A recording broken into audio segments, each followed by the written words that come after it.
Welcome to Soccer Morning on World Soccer Talk. Here's your host, Jason Davis. Good morning, everybody. Happy Monday. Welcome into Soccer Morning. That's what it's called. That's the name of the show.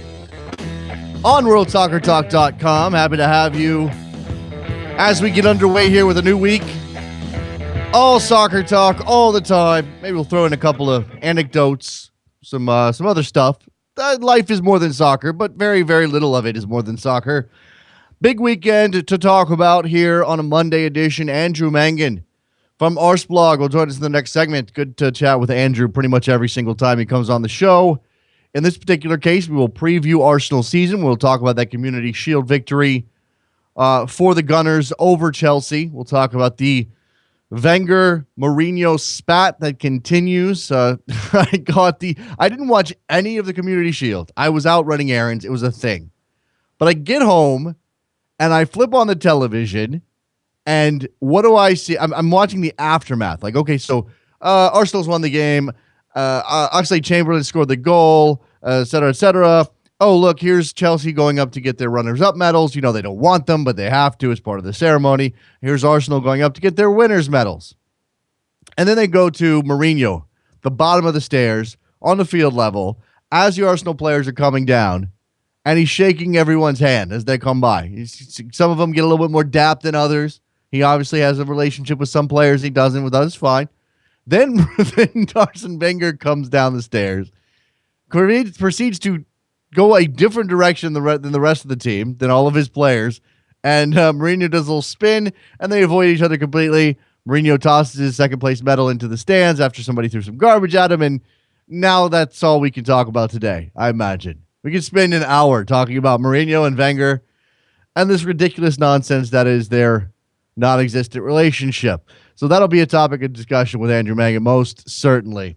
Let's hit some headlines here on a Monday. We did have a big weekend, not just the Community Shield, certainly MLS. I'll start with the Community Shield. Arsenal beating Chelsea 1-0. Oxlade-Chamberlain with the goal, as I mentioned. The first time, I believe, that Arsene Wenger has ever beaten Jose Mourinho in the Premier League. That may be overall, but it's certainly in the Premier League. 10 years they've been going at it. It's the first time Wenger has come out on top. In American soccer, DC United beating RSL 6-4 on Saturday. Yeah, that's right, 6-4. 10 goals in that game at RFK Stadium. Chris Rolfe scored twice. You had goals, 2 goals by RSL to go up. Kyle Beckerman and Joao Plata. Plata scored in the second minute. DC United making a habit of going down very early and then coming back. There's your goal. This is your goal tally from this game. Joao Plata, 2nd minute. Kyle Beckerman, 21st minute. Chris Rolfe, 42nd minute. Chris Rolfe, 54th minute on a PK. Taylor Kemp with an absolute screamer in the 59th minute. Aaron Mond in the 62nd minute. Fabian Espindola, 63rd minute. Mansali, 68th minute. Perry Kitchen, 79th, and Nick De Leon to cap it off in the 85th minute. So, yeah, six goals for DC United, 4 for RSL. Something like 39 shots total between the two teams. 23 of them on target. Quite the day out at RFK. Suddenly, DC United, a team that gives up goals but scores a lot as well. Angel Di Maria has shown up in Qatar ahead of a potential move. Qatar, I say Qatar. Ahead of the expected move. To PSG from Manchester United. And there had been some question over where Di Maria was, but apparently he is leaving. He is with the team. He is with PSG in Qatar today. He'll undergo a medical. £44.5 million to move from Manchester United to PSG. There's been some back and forth about whether or not he's joining a quote-unquote bigger club. Thiago Silva taking some heat on social media for claiming that PSG is a bigger club than Manchester United.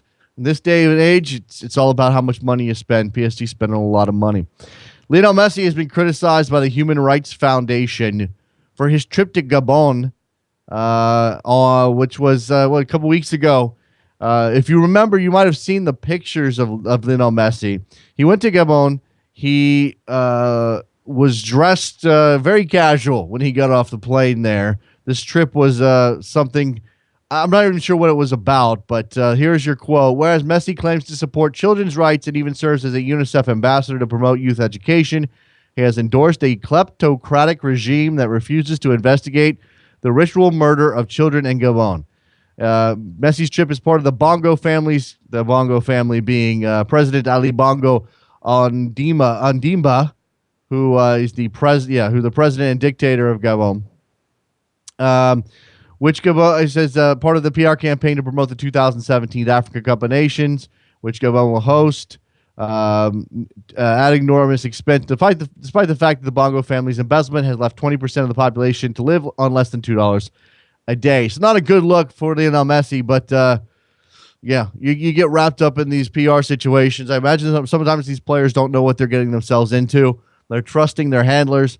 Messi probably should have known. He has a pattern of getting himself into bad situations where just a little bit more diligence, a little bit more education probably would keep him from getting in quite so much trouble. Back to MLS, Seattle Sounders losers again to the Vancouver Whitecaps 3-0. I think that's 7 out of the last 8 games lost by Seattle. Clint Dempsey returned to the lineup. Brad Evans returned to the lineup. It did not make a difference. Pamuda Ka scored twice for Vancouver, both of them on set pieces that weren't cleared by Seattle.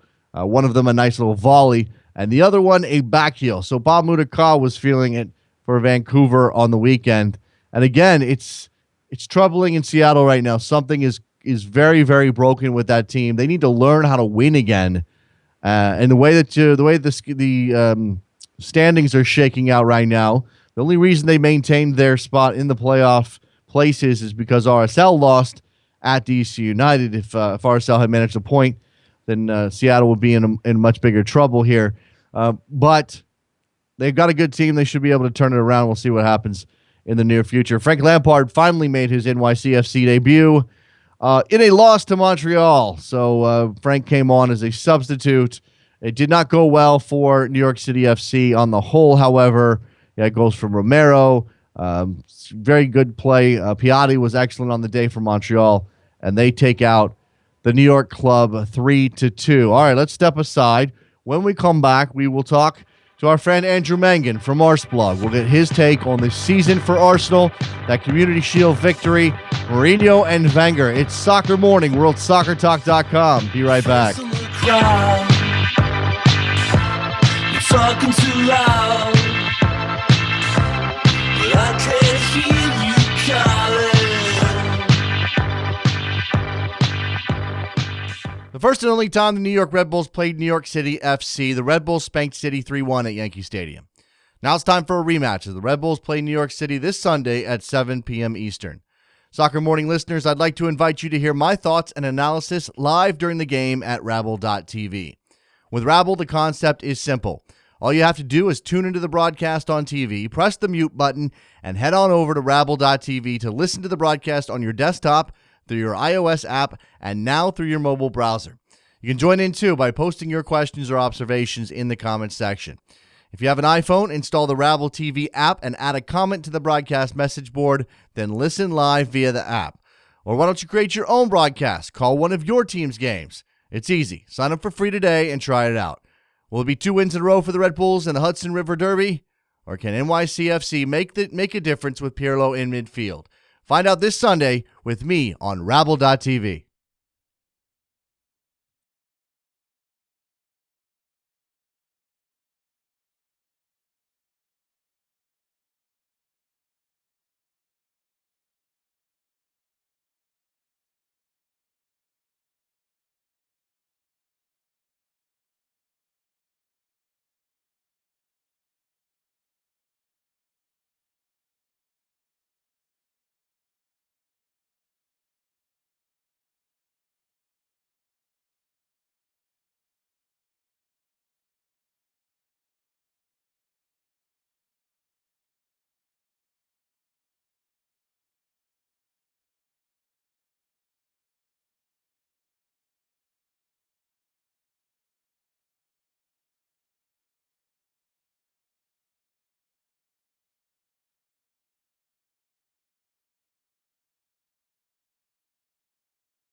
Welcome back to Soccer Morning on World Soccer Talk with Jason Davis. Here we go, back on Soccer Morning on a Monday. Good opportunity to talk to our friend Andrew Mangan from Arsblog, who joins me now. Hi, Andrew. Hi there. It's a good Monday, I imagine. We're only days away from the start of the Premier League season. We have a trophy already, Community Shield, taken care of. Of course, we know the value of that particular bit of silverware, Andrew. But look, rather win it than lose it, I imagine.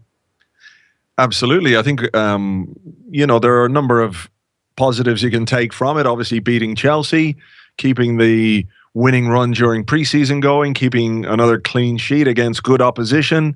So I think there are certainly positives to take from it. But, like you say, you can't really overstate the importance of it. It's not the trophy that every football player dreams of winning. When they're starting out, they don't hope one day to parade around Wembley lifting the Community Shield. So you have to put it in that context a little bit. It is the final game of preseason. It's more about getting sharp and getting fit. But anytime you beat Chelsea is good from an Arsenal point of view. Yeah, I saw Mertesacker say after the match that it's still preseason, putting it in its proper context. In terms of the goal is to ramp up your preseason preparations so that when you get to your season, you hit the ground running, you're ready to go, you're healthy, you're confident, and you're playing good football. Did you see enough of that in this final warm-up, in the game that is mildly more competitive than a standard kick-around? Yeah, I mean, I think there's been a good progression for Arsenal during preseason. They went on the tour to Singapore and they beat Everton. Over there, they've beaten Wolfsburg and Lyon in the Emirates Cup. Again, you're putting it into context that it is preseason, and then you step up again, you're playing last season's champions. And regardless of the importance of the trophy, when those two teams come together, both teams want to win and want to win badly. There's a lot at play between Arsenal and Chelsea every time they meet, regardless of the competition that they're in. But I think what we saw was a good Arsenal performance. They sort of fell into, I won't say they fell into, but they quite deliberately sat off Chelsea and let them come at them. There was a bit of niggle in the game. There was a bit of spikiness a couple of times as well. But they took the lead deservedly and hung on to it deservedly as well. So I don't think anybody could really argue with the result. A couple of storylines here, the relationship between the two clubs and certainly the men at the top. But I'll start with Petr Cech and his move and your take first of all on what he brings to Arsenal, and then the dynamic of leaving Chelsea after so long and jumping across town to play for Arsenal now. Well, what he brings is huge experience and quality. He's won pretty much everything there is to win: the Premier League, the Champions League, the FA Cup. He's 33 years of age, which is experience for a goalkeeper, but still not anywhere near being over the hill. So I think he's coming to Arsenal with something to prove. He lost his place to Courtois, who's a fantastic goalkeeper, so you can understand why that happens. But maybe he'll feel that what he gave Chelsea, he didn't necessarily deserve to be treated the way he was treated. I don't think he was treated particularly badly, but I think it would still sting from a professional point of view that he was overlooked, So he brings that to Arsenal. He's going to fit in pretty well in the dressing room there. I think he already has. And it sort of adds a bit more quality to Arsenal in a position where they weren't necessarily weak in, but you always felt like it could be improved. Yeah, absolutely.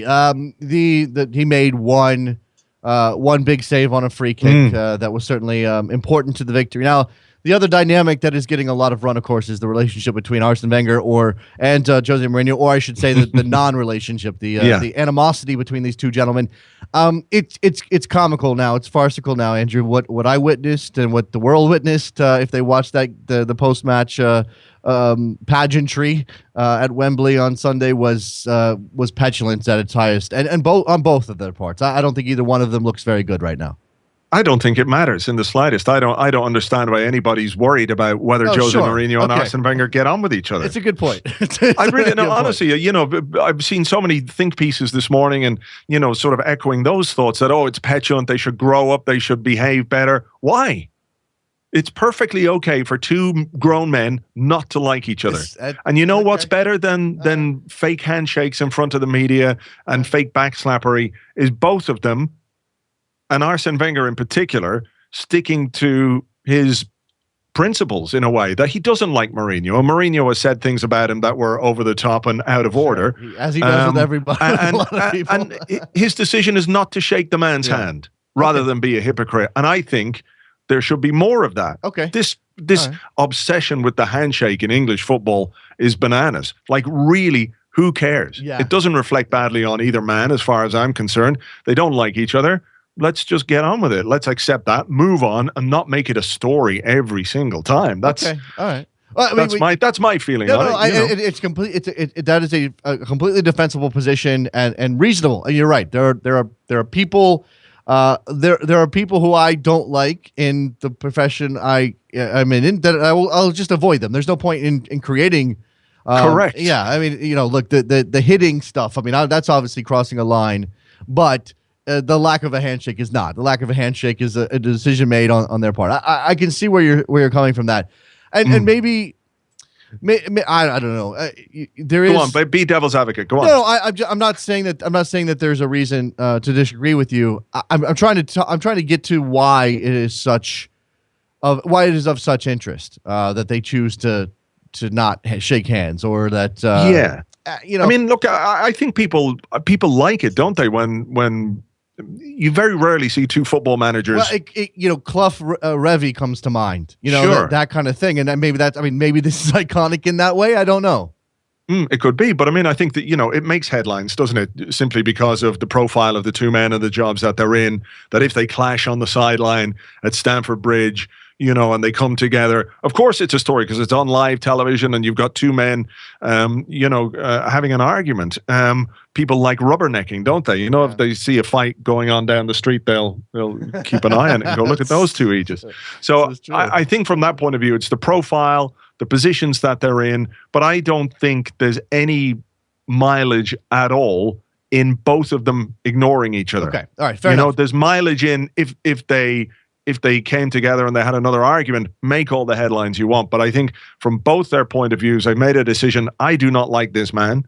I don't like this man. So they might be capable of a bit of bitching and sniping in the press, but when it comes right down to it, they seem content enough to ignore each other, and that works well for both of them. Do you believe that there's mileage? And this has become it started to take on this almost mythical character that every time Jose Mourinho opens his mouth now, Andrew, there'll be at least one or two or three media outlets who will ascribe head games to his words, regardless of what he says or who he's talking about. I mean, the recent spat with Rafa Benitez, which is ridiculous. I mean, that he's not going for a Premier League title against Rafa Benitez this season. Now, maybe they'll face off at some point somewhere down the line, but and I know he was at Real Madrid, but it's just to me, that is more that's where the petulance sort of crosses the line from that, because that again, that's needless. If he's trying, I mean, the way I'd look at that is I don't think he says anything. He never ever says anything without there being a reason for it. I don't think he's one of those men that just says things off the top of his head. You know, I think he chooses his words very carefully in almost every situation that he's in, because he knows how to manipulate the media. I mean, the thing about Benitez, look, I guess he didn't just call a press conference to respond to those questions. The comments were made by Mrs. Benitez, I think, yes. And he was asked about them, and he responded.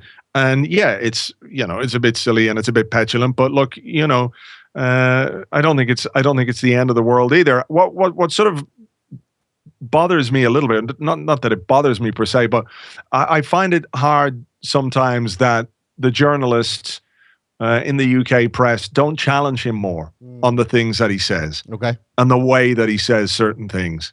Like if he's complaining about, for example, Manchester City spending big, why is that not framed in the context of, well, look at what you have done at Chelsea. Look at the money that you've spent at Chelsea all down the years. Look at the way Chelsea have spent money. That, it's those kind of things that they sort of let him away with stuff that I don't think he was led away with in the Spanish press, for example.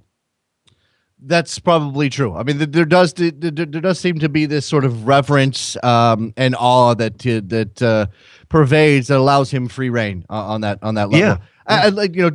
Bringing it back to Arsenal, because that's why you're here Andrew, to talk about Arsenal. Do you believe that there's something to Mourinho's? I don't know. I mean, at this point, do you believe it has anything to do with how Arsenal finishes and how they play Chelsea when they play Chelsea?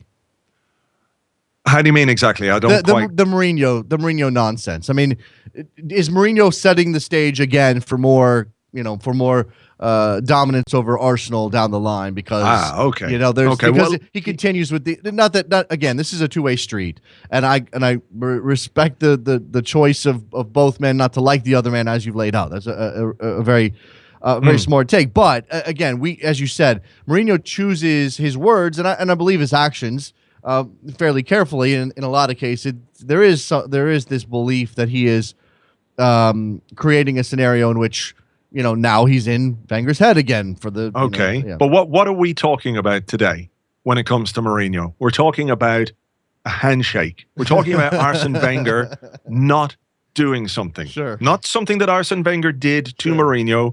Sure. We're talking about Arsene Wenger not doing something that could have just as easily been ignored. We're not talking about Loic Remy's abysmal first half performance, in which he seemed to completely lose any understanding of the offside rule. We're not talking about Falcao coming on and being probably worse than Remy.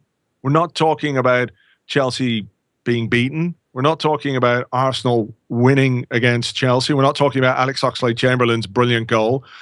All these other things that people could question Mourinho about. Instead, what he did, again, I think quite deliberately, is to deflect away from the failings of his team. Okay. And that's what he does, and that's clever, but I don't understand why people don't see through it and challenge him more about, let's not worry about the handshake. Let's talk about why your strikers were so terrible yesterday. Mm-hmm. Those are the things. So look, there's always going to be an agenda and an issue with Mourinho, and people understand that and realize that. But from an Arsenal point of view, I think they can take a lot more positives from what happened yesterday than Chelsea can. Certainly, and that brings me now to the season prospects for Arsenal. The likelihood that Arsenal has strengthened enough to chase down a Chelsea. Whereas you talked about sort of the momentum coming from the preseason into the start of the Premier League season. Where has Arsenal gotten better? Where do they still need to get better as the window gets ready to close shortly? I think we've over the last couple of years on this show we've spoken about Arsenal needing to improve, and Arsenal have improved. I think that's fair to say. 2 trophies. The squad is a lot better than it was a couple of seasons ago. Certainly 2 summers ago, the Arsenal squad was much inferior to what it is now.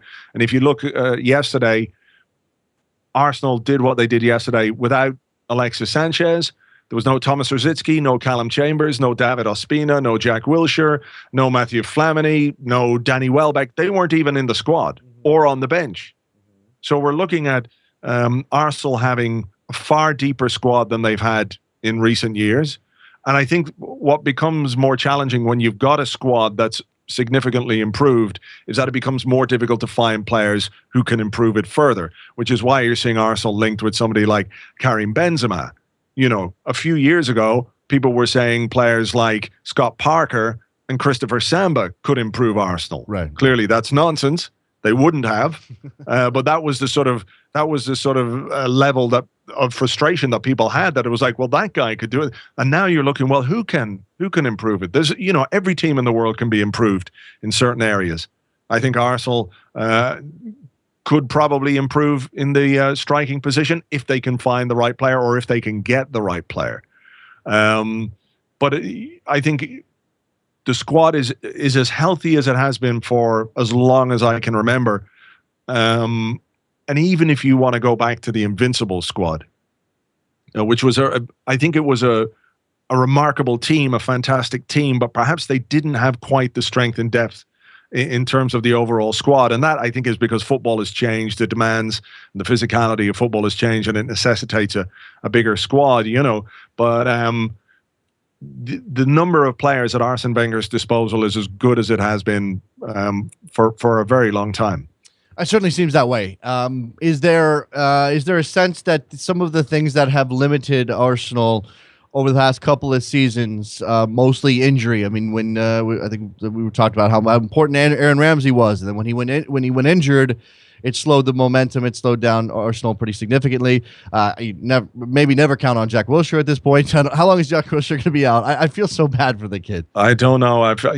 Hopefully it's not anything too bad, because he was in great shape going into this, and it seems like he's picked up an ankle injury during training. So whether he got a kick, whether he's gone over on his ankle, sprained his ankle, I don't quite know. But you hold your breath, don't you, when you hear that Jack's injured an ankle? Arsene Wenger was saying after the Community Shield that he thought it would be a matter of days, but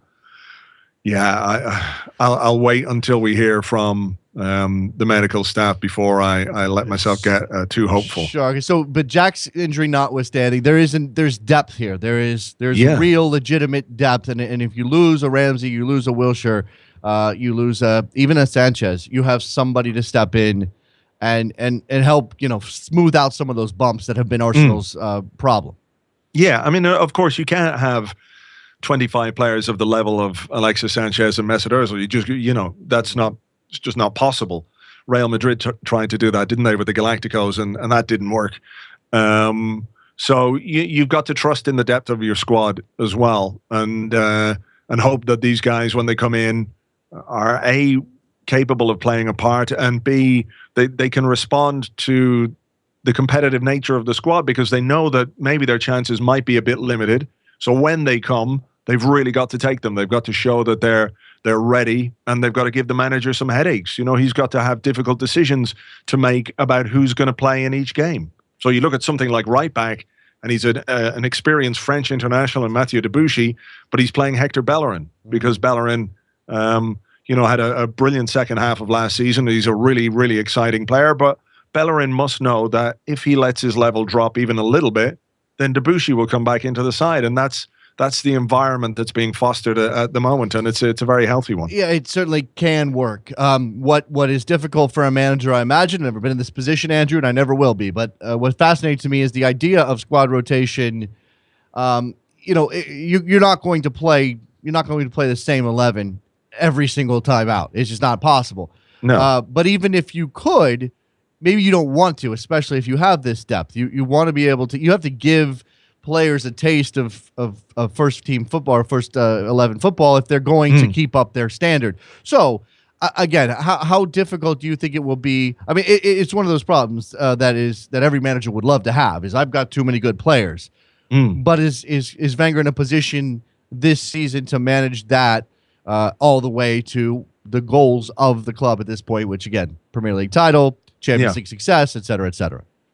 I mean, it's a really good question, because as much as it's a positive to have this strength and depth, it is also a challenge to keep those players happy and to make sure that there's a harmony in the squad that's conducive to going on and winning things. You want everybody pulling in the same direction. You don't want unhappy players, not necessarily bad apples, but, you want everyone to be as happy as possible. I think probably what we'll see from Arsene Wenger this season is more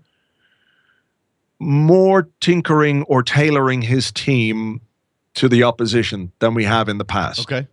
So the options that he's got up front, Giroud, Walcott, Alexis, Danny Welbeck, there might be games where Olivier Giroud is the guy to play, because you need exactly what he brings the team, this sort of a target man, somebody who can hold up play, who can link play, who's good in the air. Other teams, you might want to unleash the pace of Theo Walcott on them. Those sort of options are very good for him to have. It's working out when to use them or the best way to use them, So there's a lot of football to be played also. Regardless of how things have improved from an injury point of view, there will be injuries. There will be tiredness, there'll be suspension, there'll be loss of form.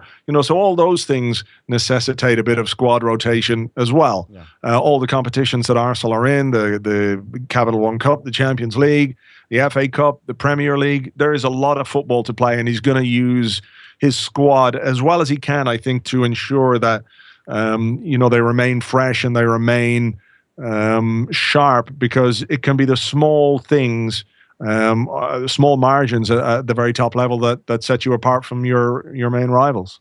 So before we talk a little bit about opening the season against West Ham and perhaps the contracts of Cazorla and Walcott, you mentioned the notion of who can help this team, who's where's the player that will make them better, and a name like Karim Benzema, whether or not you get him, that's kind of beyond the point for what you were making, but it does bring up the question of, all right, so Giroud is what Giroud is. Is there a player like Giroud out there they can find, or better than Giroud, to improve that position and provide cover? Because as the forward options you just named, all of them fit a certain type except for Olivier Giroud. Yeah, well, look, I think they'll be looking to see who's available and why they're available, because Madrid won't let Benzema go unless they can find a replacement. Arsenal don't have a lack of forward options. The options that they have, you could argue, could be improved by the signing of someone like Benzema or another, world-class striker. If you can find one, that's the difficulty that most clubs around Europe would be keeping their eye out for, a striker who can make the difference. That's the reality. But those players aren't really out there. There's a few guys maybe bubbling under who could be the next big thing. Yeah. But we don't quite know whether or not they're going to be worth the gamble. And I think the difficulty for Arsenal is that if you are going to bring somebody in, you have to be 100% sure that it's somebody better than what you've got, not somebody who could be better than what you've got in 18 months' time, or who might not be better than what you've got if you take a chance on them. So that's the difficulty. But, I think the options are there, and Arsene Wenger is looking for more goals from his team this season. That's what he said. He wants an extra 10 or 15 goals in the Premier League.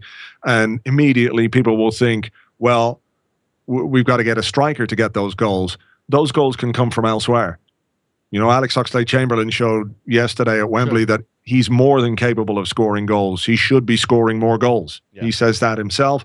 Wenger wants more from Mesut Ozil. You've got goals coming from Ramsey, Wilshere, Cazorla in midfield, Walcott, Alexis, Welbeck, Giroud.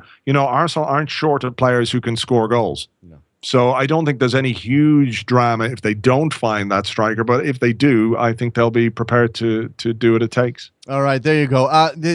Just a quick comment from you, Andrew, on the contracts for Theo Walcott and Santi Cazorla. And I know, obviously Theo's been around for a very long time. Santi has come in and been an excellent player for Arsenal. What do these contracts say about where the club is, where they're going, et cetera, et cetera? I think it says that Arsenal are capable of and actually are keeping their best players at the club, having gone through a period when their best players very often left the club. Even with somebody like Walcott at 26, give him a 4-year deal, and if after 18 months it isn't quite working out, then you've still got enough left on his contract to command a kind of fee that can help you find a replacement. Cazorla, I think what it is a commitment to Arsenal for the next couple of seasons. There was a lot of talk about him going back to Spain.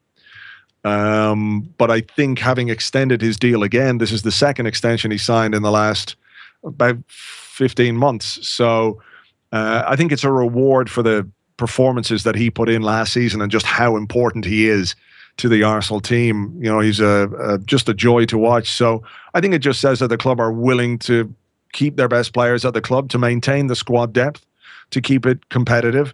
And I don't think it rules them out of any transfer market moves, even if that's what they want to do. So, give me a sense, Andrew, of what you expect this weekend against West Ham. Clearly a team that Arsenal is supposed to beat, and but we've seen in the past. I mean, my memory is fuzzy. I'm sure you have this burned in. Whichever year it was, Arsenal started out the season with a just absolute terrible loss to Aston Villa. That's the kind of thing that can happen. So they look good. They feel good, I imagine, after the Community Shield win. This one's not. Is this business as usual right here? Yeah, I mean, I think as we spoke about at the top of the show there, it's about keeping the momentum going. And Arsenal have got good momentum from pre-season. They finished the second half of last season very strongly. You know, there was their form since January has been exceptional. So the challenge now is to marry a good start to the season with a good second part of the season, and getting off to a good start against West Ham will be part of that. The reason that Arsenal struggled last season wasn't because they were losing games; they were drawing too many games. You know, they drew 5 of their first 10 games in the Premier League. That's 10 points dropped. And that just makes it impossible for you to catch a team like Chelsea who got off to a great start. So it's really, really important that Arsenal continue the momentum of pre-season, win their opening game against West Ham. They've got some reasonably tricky fixtures in the opening part of the season, so they need to build that confidence and belief. West Ham, it's hard to know what kind of way they're going to play under Slaven Bilic. I think the only thing we can gather from what they've done up to now in preseason and some of their early games is that there might be a red card or two, but you know, they'll be a tough test. But Arsenal have got the players to win that game, and I think anything less than a win on the opening day would be hugely disappointing. Andrew Mangan from Arseblog, a fantastic chat as always. Andrew, I appreciate the time, and no leaks this time. We managed to stay on the air. This is good.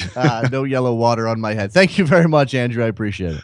My pleasure. All right, there we go. Let's take a break. When we come back, we'll open up the phone lines, talk to you. I got some news about Aaron Johannsson and his potential transfer to Germany. Don't go anywhere. Soccer Morning, worldsoccertalk.com.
Welcome to Soccer Morning on World Soccer Talk.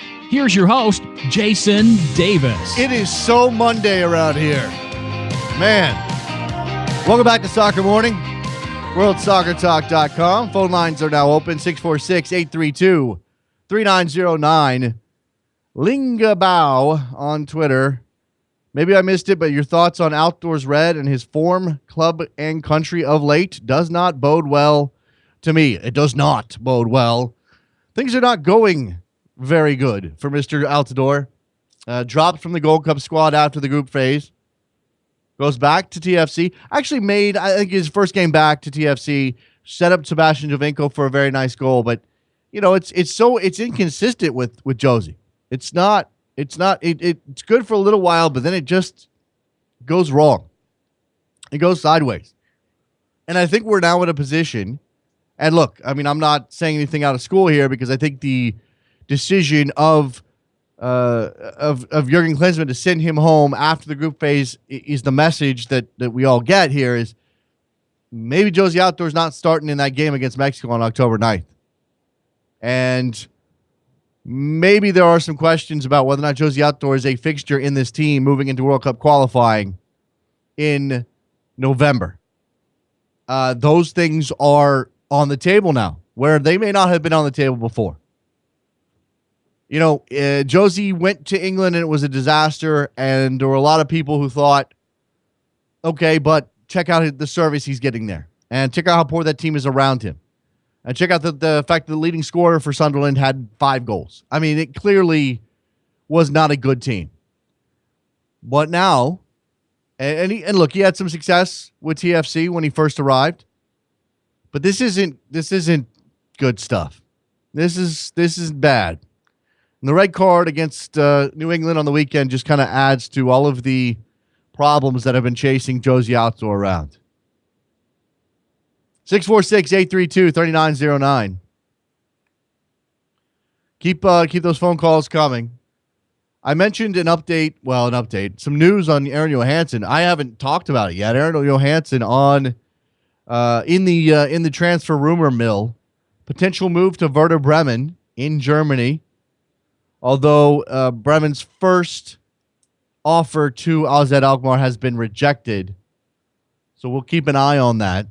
U.S. international Aaron Johannsson, probably the man most likely to benefit from Josie Altidore's demotion. He did during the Gold Cup, and he may going forward. And he was dangerous and dynamic in many places during that Gold Cup period for the United States. One of the few guys, alongside Clint Dempsey and maybe Fabian Johnson, although he faded down the last couple of matches. I think Aaron Johannsson is a guy primed to take a major step forward in his influence on the U.S. men's national team. Certainly, as Altidore has not done. Well, they're different players. I mean, that's part of the problem here, and part of the corner that Jurgen Klinsmann has painted himself into is a reliance on Josie Altidore and the type of skill set Josie Altidore has, the size and the strength. Whether or not he is a classic target forward is sort of outside of the scope of what he's asked to do for the United States.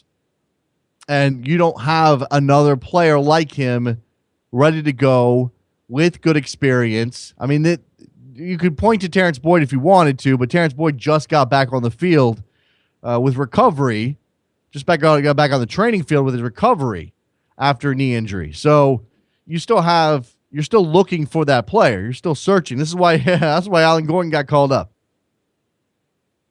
That's why Alan Gordon was in the Gold Cup team after the group stage, because Jurgen Klinsmann thought, hey, we might need this guy. Maybe they did. Didn't work out in the end. We might need this guy because we need this target forward.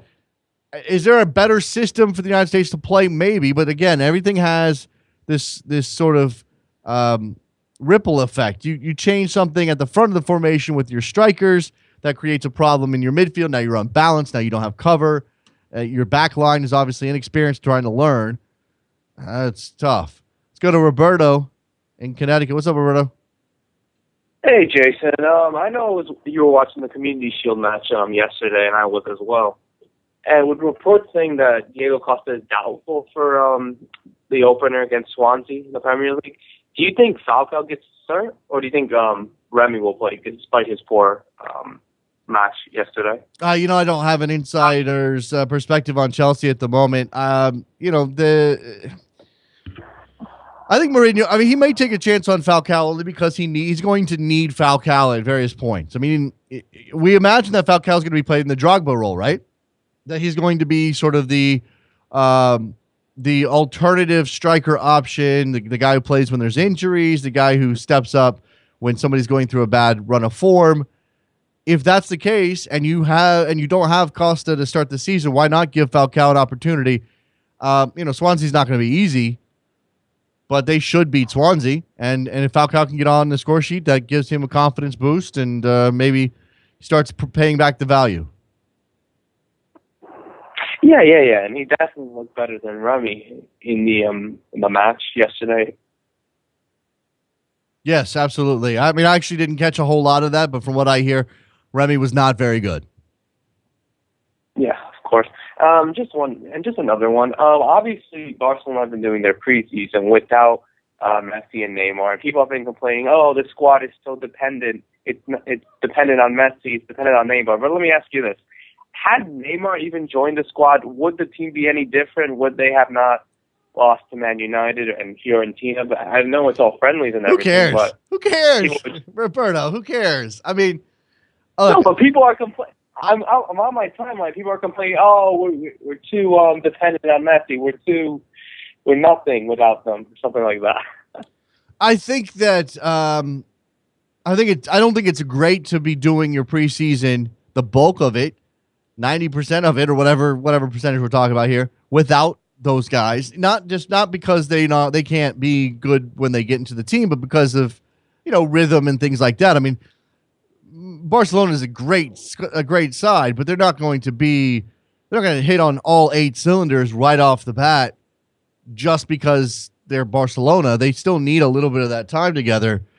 I mean, how can you possibly say they're too dependent on Messi? I mean, of course you are. You know what I'm saying? Like, of course you're dependent on them. They're 2 of the best players in the world. I mean, any team would be dependent. What else can you do? They are so influential when they're in the team, Roberto, that when you take them out of the team, of course you're unbalanced. Of course you have guys who don't. They're sort of looking around going, oh, now I have to step up, because you get so used to being able to rely on Messi and Neymar and Suarez to take care of the business, but they'll get goals from other places. Exactly. And people are just I just don't like the fact that people are afraid of that this side will eventually be as, I guess you could say, bad without them in the future. And I was like, no, just wait with them being back in the squad. We'll definitely have no, and you can see, you can see with Barcelona that the Barcelona game is there. They're a little bit more direct with Luis Enrique in charge and all that stuff, but their Barcelona game is there. They can pass the ball around to anybody. You plug those 2 players back in. Now, I said they need to find a rhythm. I don't know who they open their season with. I'm sure it's not a super difficult challenge. But they'll figure it out, and like I said, you plug them back in, Messi and Neymar, and those guys will score the goals, and they'll pass the ball around every team in the La Liga except for Madrid, and it all will be well. Exactly. And with the Spanish Super Cup and the UEFA Super Cup coming up soon, they definitely need to be back on the squad. Yeah. So that we can so they could possibly win more trophies for the start for the new season. Roberto, let me just ask you, okay? Because I brought this up at the top of the show. All right, so the Human Rights Foundation is not happy with Lionel Messi, right? Because he went to Gabon. Yes, I heard about that. Okay. The fact that why does he do this stuff? I mean, why does he put himself in the position to why does he have the tax case? Why is he dealing with this? Why? I mean, it's kind of mind-boggling to me. It's like, is he just so easily manipulated by the people around him that he doesn't pay attention to what's going on? He's a quiet person. You never see him talk to the press or to the media or anything like that compared to Ronaldo. Sure, Have you realized that? Yeah, of course. But that's what I'm saying. Like, so when he does step out into public, or when he does have these issues, it's almost like Lionel Messi doesn't care enough to pay attention to know that his image is being damaged by going and supporting a dictatorship, or having his likeness, be used in tax dodges around, that That kind of stuff is what stuff is that he should be aware of. And it's almost like, I'm not saying that he's a bad person. I'm not saying he's willfully doing any of this stuff. It's almost more like he doesn't care. Like, oh, all right, whatever. Like, oh, you need to do that thing with my money? Sure, go ahead. Yeah, you definitely see in various, I guess, places when he's talking and everything, he seems to not care a bit. If you ask me. I mean, Unlike other players, it's the wrong phrase, but there's a little bit of idiot savant about Lionel Messi. You know, it's like he doesn't have. I don't know about that. Well, I just mean, look, he is amazing. He is the best player in the world. He may be the best player of all time. He is so good at what he does on the field that when he has a hiccup off the field, when these things, these bad stories come up around him, you kind of get the feeling like he does this one thing really, really well, but that means that he's not very good at the social stuff, or he's not very good at the business stuff. He doesn't really understand how to make sure his image is not going to be damaged by the X, Y, and Z, Roberto. That I'm not saying he's an idiot. I'm saying that he is so far above and beyond great at one thing that everything else suffers in his life. Exactly. Just one last thing, Jason. Is Aaron going to MLS? Aaron Johannsson? Yeah. No, I don't think so. I heard Real Salt Lake. No, that's not happening. No, I don't think. I did hear a rather interesting rumor this weekend. I think it's out there in Philadelphia. And thanks for the call, Robert. I'm gonna let you go. No problem. There's a rumor out there in Philadelphia Union Land that I heard that I have no corroboration about. I'm not going to speak on it directly, but I'll just put it out there because, again, it's out there already. There's a rumor that Alejandro Bedoya is going to become a Philadelphia Union player. So we're on the lookout for that. I don't have any insight. I don't have any sources with the club. I don't have any sources with Alejandro. I don't know what's going on other than that's the rumor right now. And if Philadelphia can manage to pull that one off, that's a big step for them. Now, I don't know that it does anything for them in 2015. I mean, maybe things are tight enough in the East that you probably squeeze into a playoff spot. Yeah, they're making the effort. I mean, they brought in Barnetta, who had a bad debut based on the penalty, Sean Wright Phillips. But other than that, will be a good signing. Philadelphia last place in the East. I mean, that's like, you really got to turn it on now with 11 games left. I mean, if they were going to try to do this, then you got to jump over New York, Orlando, who are legitimate playoff contenders, Montreal, who's a legitimate playoff contender and just got better, New England, who's turned it back around, Toronto, who at any given point can be one of the best teams in the league or one of the worst teams. Columbus is good enough. They're going to be in the mix. We know the Red Bulls will be up there. We know DC United's they've already got a 9-point lead. They're going to be good. So, Philadelphia, if they're going to do something this year, they need to make that happen now. They need to get him in. They need to get some quality play on the field with their new signings. Because they still have, they've got talent. I mean, Nogueira's good. They've got some decent talent there. Mo Adu is a better player than he's been able to show with them, I think. There's some talent there. They could probably do something fairly decent with that group, but you got to have that group together. You got to build that group together. We'll see if Alejandro Bedoya becomes a Philadelphia Union player. I'm just looking at the standings now since it came up, and yes, OC Lions Roar on Twitter, absolutely. Kyle Larin is Rookie of the Year. I think you might as well go ahead and put his name on the trophy. Is there any reason to think that anyone is going to catch Kyle Larin for Rookie of the Year? Kyle Larin just scored his 11th goal this weekend. He has now tied the rookie goal-scoring record set by Damani Ralph, back in 2003 for the Fire. He did it in like 2/3 of the games that Ralph did. He's still got 12 games left to keep scoring in. Imagine he'll get a couple more. If Kyle Larin gets to 13, 14, 15 goals, first of all, he's walking away with the trophy already. I think more interesting than who's Rookie of the Year, because it's Kyle Larin, who's the runner-up Rookie of the Year right now? Who's number 2? You know who's creating some buzz around himself for a team that's bad, don't get me wrong, but just won on the weekend over the hottest team in the league. The Chicago Fire is Polster. Could get a little bit of love. Not going to win. Kyle Laren's going to win. But who's going to finish second? There's not a whole lot to go on here, rookie-wise. There aren't a lot of players that stand out. Laren stands out because he scores goals. We obviously give our trophies to guys who score goals too often, but in this case, I think he probably deserves it. Let's see. Yeah, beyond him, it's kind of tough to pick out a Rookie of the Year candidate. 646-832-3909 on a Monday. I'm still waking up a little bit. My apologies for that. Quite the weekend, both domestically. We had the Community Shield game. We got some build up to the European season happening right now. The transfer rumor mill continues to turn and turn and turn. And apparently Cristiano Ronaldo bought his agent an island. A Greek island.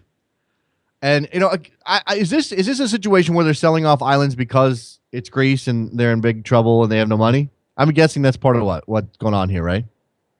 So apparently Ronaldo is buying an island for this guy, or bought an island for this guy. And we're not talking about like insane amounts of money. There's islands that are listed for as little as 3 million euros, which for Ronaldo is nothing. So, let's not make it out to be like the guy is, spending hundreds of millions of dollars on his agent. He's spending a couple million, 5, whatever. He's spending some money, but it does have that Bond villain vibe to it, which is awesome because Ronaldo, alongside Sepp Blatter, could very easily be cast as some sort of Bond villain.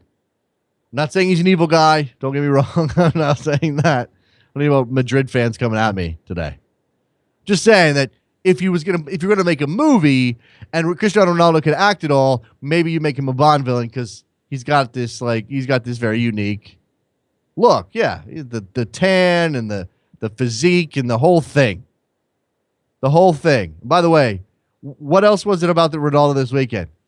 Cristiano Ronaldo, when asked about the FIFA scandal, said something like, "I don't give a bleep." Which, thank you, Cristiano, for sharing your thoughts on the corruption that runs rampant through world football. He said, "Speak about FIFA. I don't care about FIFA and Qatar. I don't give a beep. You want me to speak about product or FIFA? Come on." This was he's on a sponsorship tour with Nike. And he appeared on CNN's Spanish network. When widely respected journalist Andres Oppenheimer had the gall to ask Ronaldo his opinion on the scandal that had engulfed football's world organizing body, the Real Madrid superstar let him know how he felt. He said, "I don't give a bleep," and then he got up and he left. Because when you're Cristiano Ronaldo, you don't care about these things. You just play your football and make your money and jet around the world. And, what a life. 646-832-3909. Last call here on a Monday. Some other MLS thoughts for you coming out of the weekend. I mentioned RSL and DC United playing to a 10-goal thriller. Do I have to say it that way? It was an insane game. Lots of great goals in that match. Montreal beating NYCFC. I mentioned that one as well. New England taking down Toronto. Josie Outdoors red card. We touched on that. It's good to see New England on the back on the right side of things. And getting some good play out of Kellen Rowe. Getting some good play out of Diego Fagundes. LA's first win on the road this year, I think. I think that was their first win on the road against Colorado. Now, Colorado's not good, but that's a confidence boost for LA. Steven Gerrard set up a goal that Alan Gordon scored.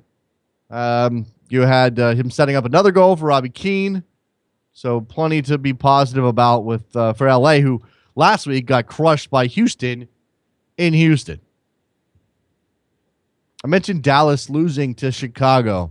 This is MLS. Even when you're the best team in the league and you're the hottest team in the league, You can go on the road to the worst team or one of the worst teams and lose because that's just the way things work sometimes.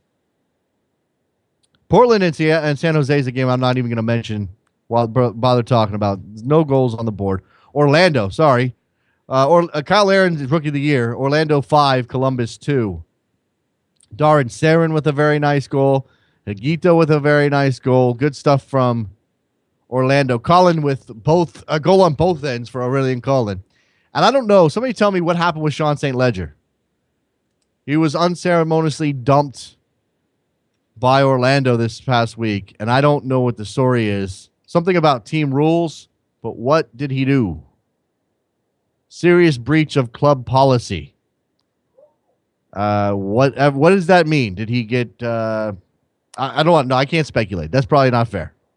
Shouldn't speculate at all. And now he's out, and Orlando moves on, and they have a little bit of a depth issue at center back now. And they'll deal with it, I'm sure. Trevor says, did he wear a color other than purple in public? Yeah, I think it was probably a little bit more egregious than that. All right, let's wrap up this edition of Soccer Morning on a Monday. Thank you very much to Andrew Mangan of Arsblog. Fantastic to talk to him as always. I enjoyed that. If you have questions, concerns, comments, you can send those over to Soccer Morning on Twitter. Soccermorning.net. Yeah. Soccermorning.net. You can also catch me at DavisJSN on Twitter. Go to backheel.com as well, the website for the network. We've got shirts and mugs and more shirts and just the one mug and stuff. I still want to create a Where's Precky t-shirt. I don't know what it's going to look like, but we should absolutely have one. I don't know why we haven't done that yet. All right. Thanks again to Andrew Mangan. We'll talk to you guys tomorrow. See ya. Later. Bye.